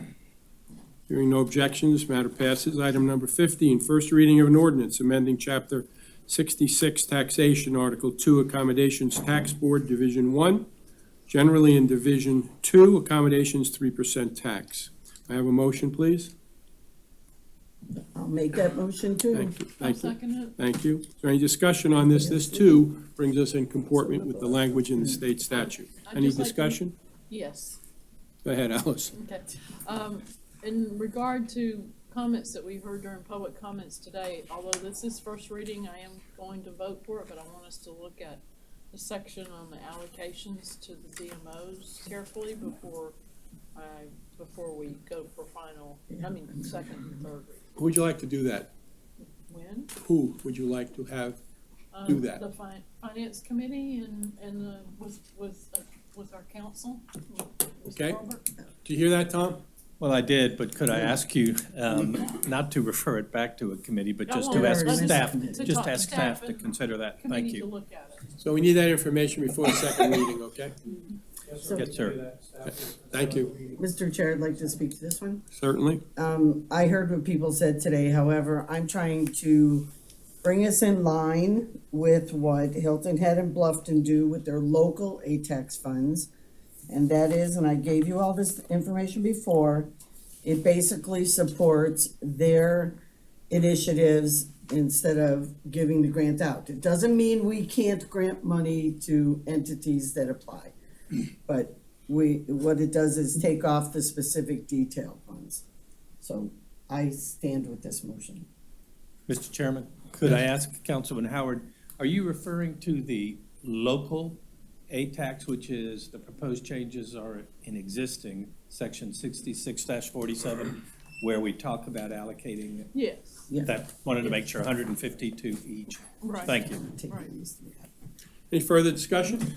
Yes, Mr. Chairman, Glover? Yeah, I wanted to speak to a comment that was just made. You know, we are a county council, and we have the unincorporated area.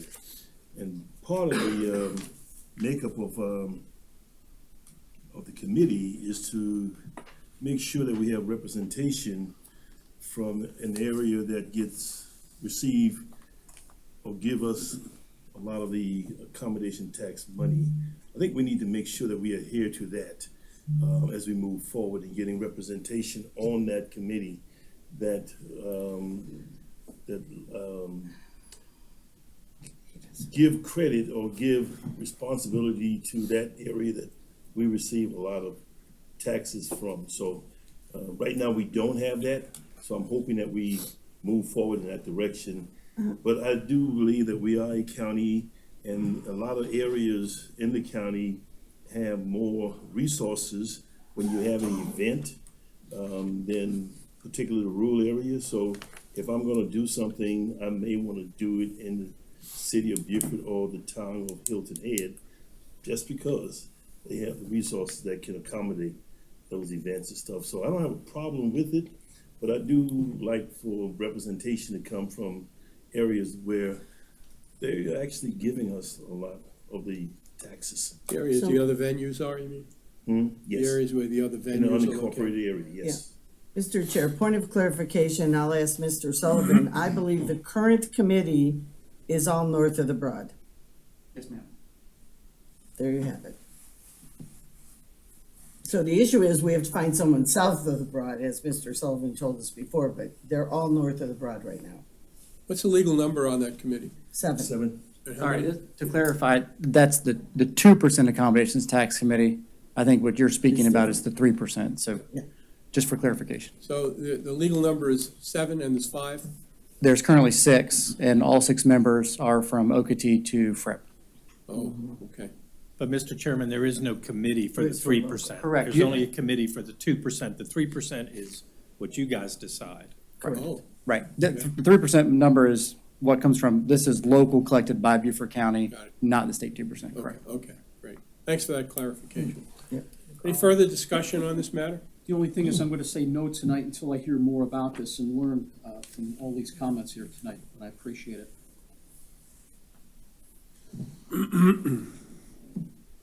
With item number 15, hearing no discussion, we take a roll call, please, Sarah? Councilmember Tabernick? Yes. Councilmember Howard? Yes. Councilmember Reeds? No. Councilmember Lawson? Mark Lawson, yes. Councilmember Brown? Yes. Councilmember Cunningham? Yes. Councilmember Glover? Yes. Councilmember Bartholomew? Yes. Councilmember Dawson? Yes. Vice Chair McKellen? Yes, Chairman Passament? Yes. Motion passes 10-1. thank you very much. Item 16, approval of a resolution to accept the Transportation Alternative Set-Aside Program Fund Grant from the U.S. Department of Transportation's Federal Highway Administration in the amount of $1,177,868.71 for the All Joy Road Sidewalk Project. The impact is, this grant is an 80-20 match, 80% from US DOT, 20% local. Grant award is for a total of $1,177,868.71 that will be refunded from the 2018 1-cent transportation sales tax account to be used for the construction of the All Joy Road Sidewalk Pathway Project, with a total project estimated cost of $1,472,335.89. The county's match is $294,467.18. May I have a motion for that, I'll make please? that motion. Thank you. Second? I'll second that, Mr. Chairman. Thank you. Any discussion? Hearing no discussion, this matter will pass without objection. Are there any objections?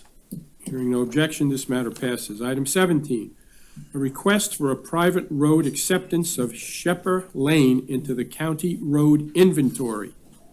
What does that mean, a request? Tom, what do they want? This, Just a vote to accept it into the county road oh, system. you're requesting us to take a vote? Yes. No motion or anything? Well, that's, Well, a motion you to. need a motion. So you need a to- motion, yes, okay. sir. I would be glad to Okay. make that motion. Thank you very much. May I have a second? I'll second. Okay, we have many seconds. Did you get one, Sarah? Thank you. Any discussion? I would just, yes. Go ahead. No, I was making sure that we Mr. had a Dawson, discussion to Mr. follow up as Dawson. we talked about in committee. Yeah, at our last meeting, this item came up and, I asked staff, to make sure that this request, meets our policy qualification, policy statement 15 and policy 17.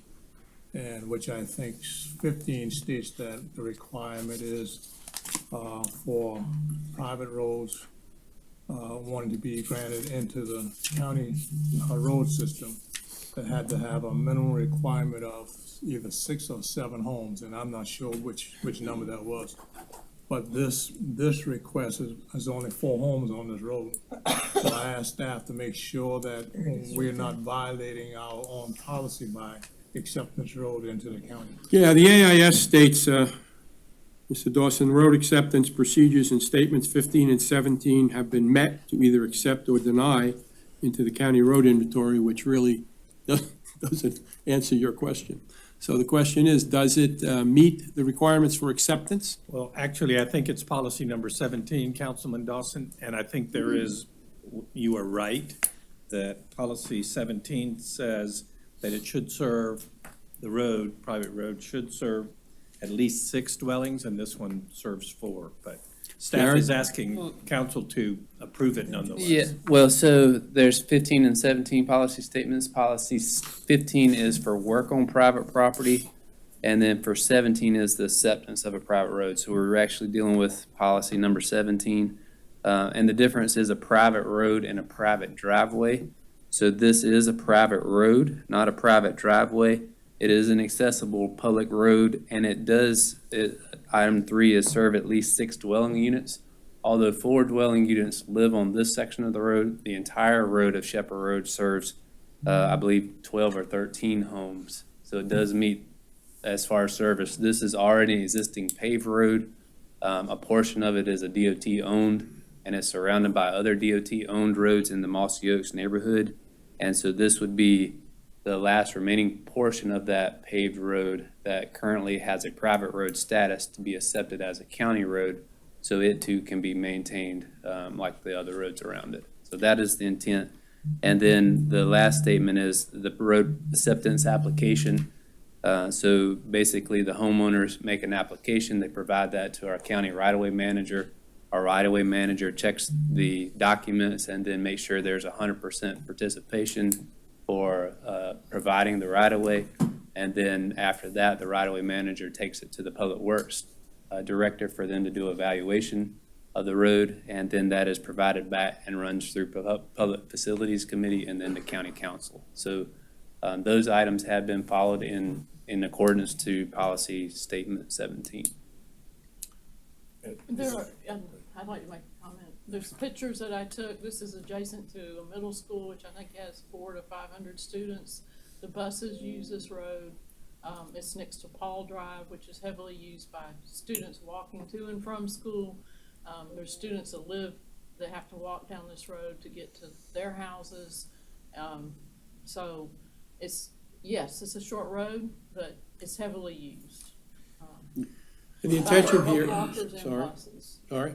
By walkers and buses. And it appears that parents. if this passes, they're going to resurface this road, is that right?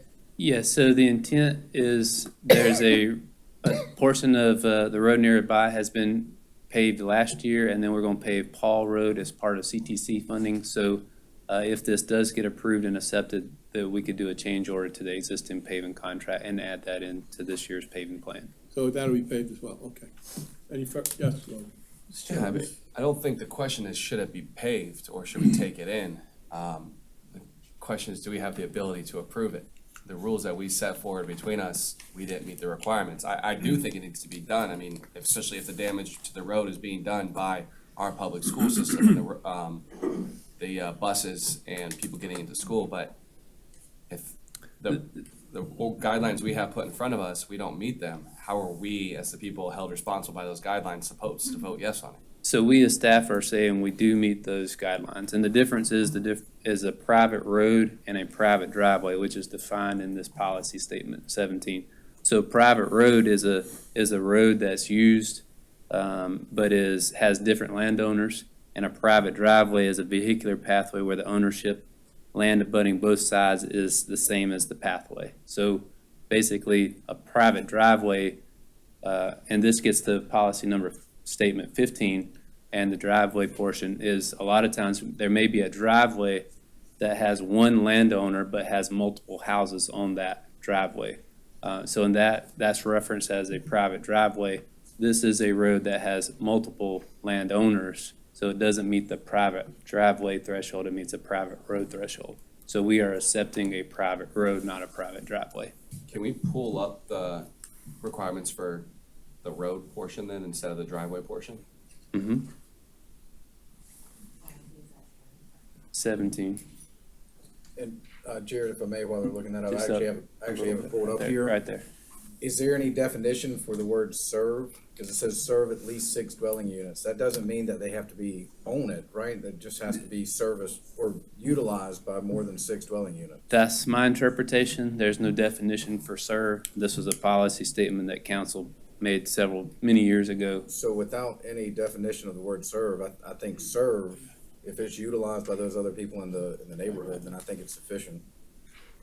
Yeah, Mr. man, Glover, Mr. I'm Glover. glad we got a lawyer on I know, council. right? I passed. Okay. Any further questions or discussion on this matter? I don't have a problem with us actually approving this and moving it forward. I just wanted to make sure that we weren't violating our own policy. I understand. And that's Right. why I asked for the clarification. Well, thanks for bringing that up, Mr. Dawson, we appreciate it.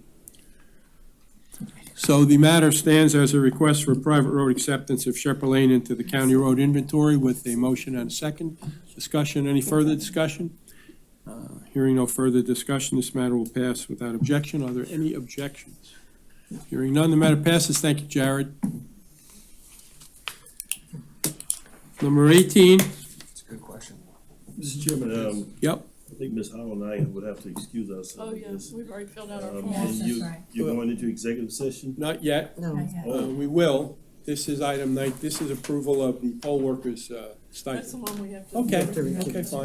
I mean, after that, you going to? Then we're going to executive session. No, so we're not- No, sorry, we have one more item, the item that Ms. Brown brought in for amendment. Yeah. Right. Oh, So, I'll tell you what, before you leave, I'm gonna skip this, hold this approval of the $100 supplement, so you don't have to leave, and then we'll deal with your item, okay?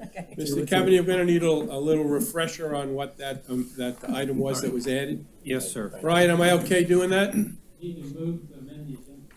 Again? No, let's not say we do. we'll come back. Okay, you can go and come back. Okay. Thank you, Brian. I'm gonna have some food in my mouth when I come back. We're doing okay, it's only 6:30. That's what happens with lawyers. There you go. I love Brian. He doesn't like me around that. That's good stuff. See ya. Okay. Okay, our item is back on the approval of request for, wait a minute. Oh, yeah, approval of $100 supplement to poll workers for the remaining 23-24 fiscal year. I gotta recuse myself also. Okay. Oh, they're dropping like flies. The fiscal impact on this is a total of $80,000. And this is a supplement that is very important for the people who are providing service to us during this election period. It's very difficult to get people. It's very difficult to train them, have them appear, and make a dedicated effort to deal with this issue. Everyone does that who volunteers, but I think that making this additional payment to them, I think, is a very wise move. I've, unbeknownst to me, been thanked in the community by poll workers who believe this has already happened. So I I'll think make the we motion. probably have to move forward on this. I'll make the motion. I'll second. Okay, any discussion? No. Yes, Mark? And I think that when we talked about this previously, this is just for the upcoming June elections. And the amount is a lot less than 80,000. However, we would need to look at putting this into our budget for fiscal year 24-25 to Yes, sir, that's correct. This There's, doesn't go to November? no, sir, this would handle the primary that's in June. And the reason it's $80,000, there's potential from 650 to 800 poll workers, so that's enough to cover that. And then the following next fiscal year would be included in their budget. That's a remarkable number of poll workers. Yes, sir. Can't believe they got that many. That's always been a struggle. Well, Yes, this is sir. important this year, so, It is. which is not to say the other years weren't important. 360 poll workers. That was the number of poll workers from the previous election. The numbers there, I think actually, if we look at the number of poll workers on the roll call, there's much more. But their estimate for a large election was that 650 to 800 poll workers. So during a year that we'd have No, I don't multiple think so. elections. Ask with- somebody. would No, be that's in November. Three Yes, sir. times He's in 80,000, June. 200, $250,000 then. It could be. That portion will come forward from the, in their budget request. So we will see that soon Okay. for next. We have FY. a delicate matter to discuss with you, Mr. Keaveney. If one of the members of council is engaged in a primary in June, should he recuse himself here? Is engaged in a primary? Yeah, in a primary. If the person's primaried in June. At this point in time, it's. We don't know yet. I don't think that is an interest in the salary. Okay, thank you. Appreciate that.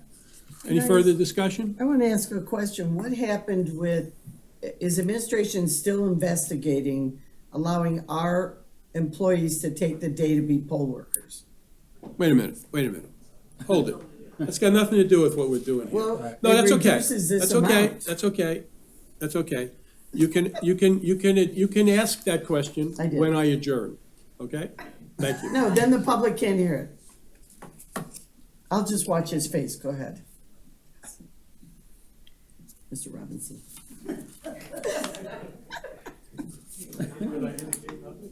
No. Shall we go to 18? I can't stop ahead. an inquiry like that. Go ahead.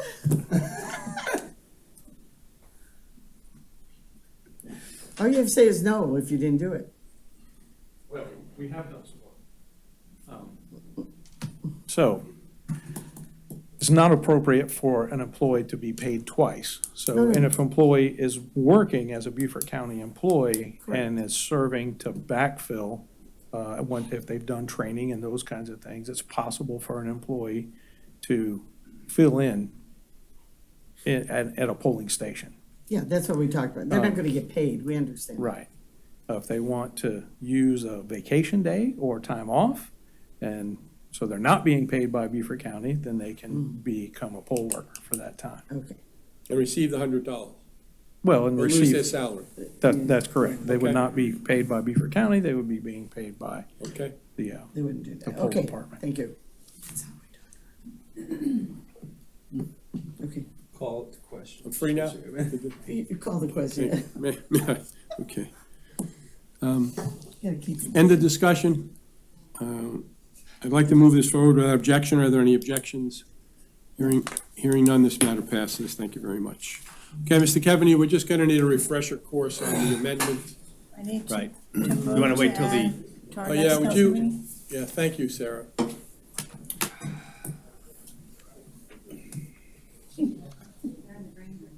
We're in the green room. That's right. Is that room green maybe?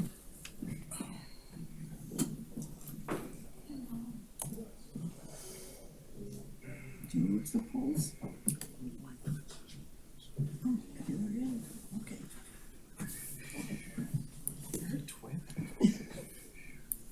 She doesn't affect me.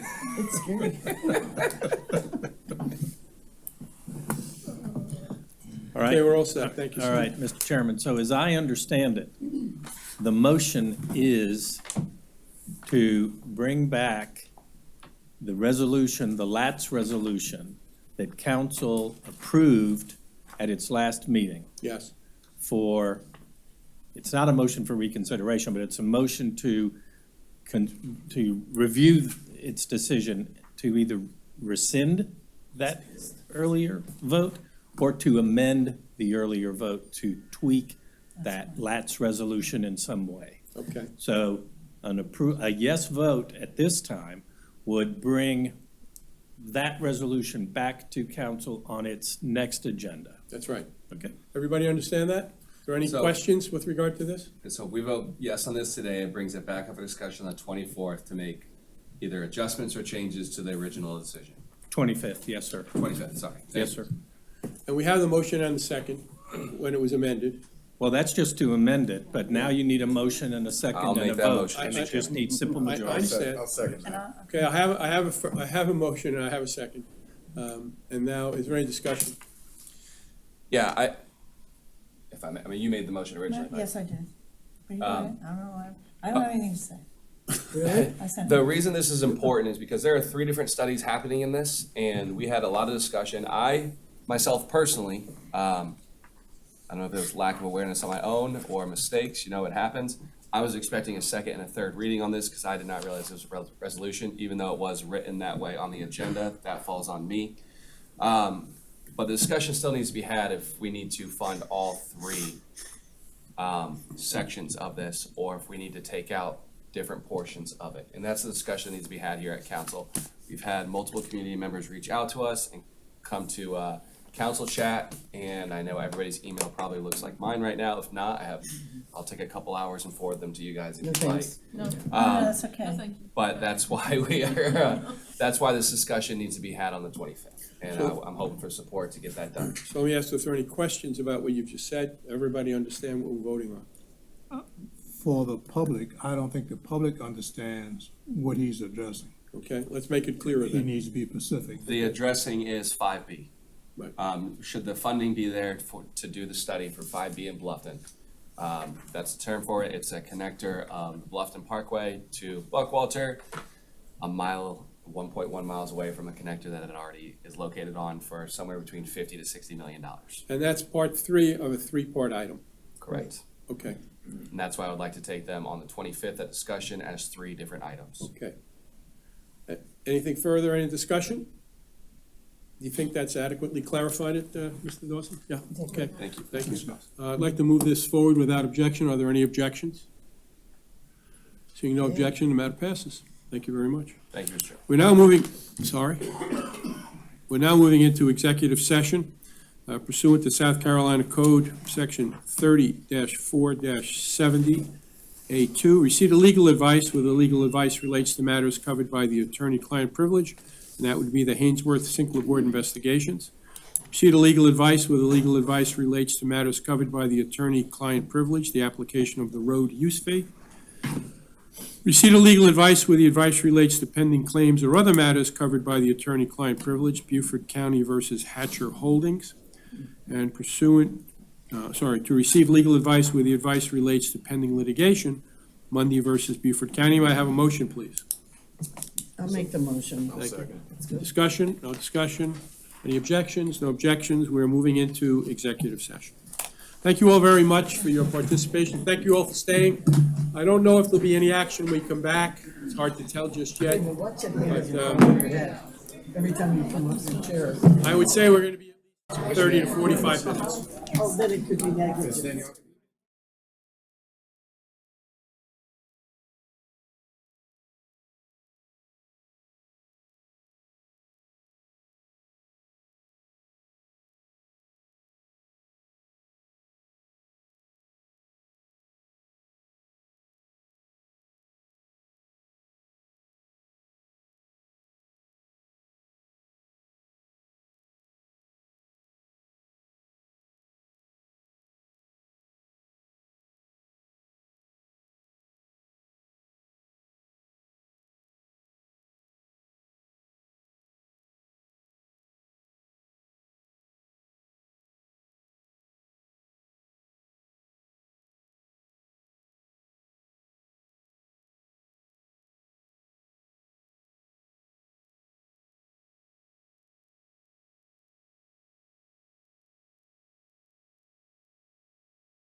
Call this session to order. We are back from executive session, and I would like to announce there is one item that we will be following up on as a result of our meeting. May I have a motion? Mr. Chairman, I'll make that motion. I'd make a motion to amend the road use tax as, fee ordinance as we discussed in executive session. Have a second, please? I'll second it. Thank you. Any discussion on that matter? Seeing no discussion, No discussion. we'll pass this matter without objection. Are there any objections to that motion? No objection. Seeing none, matter is passed. Thank you very much. Meeting's adjourned. Thank you. Jim. Thank you.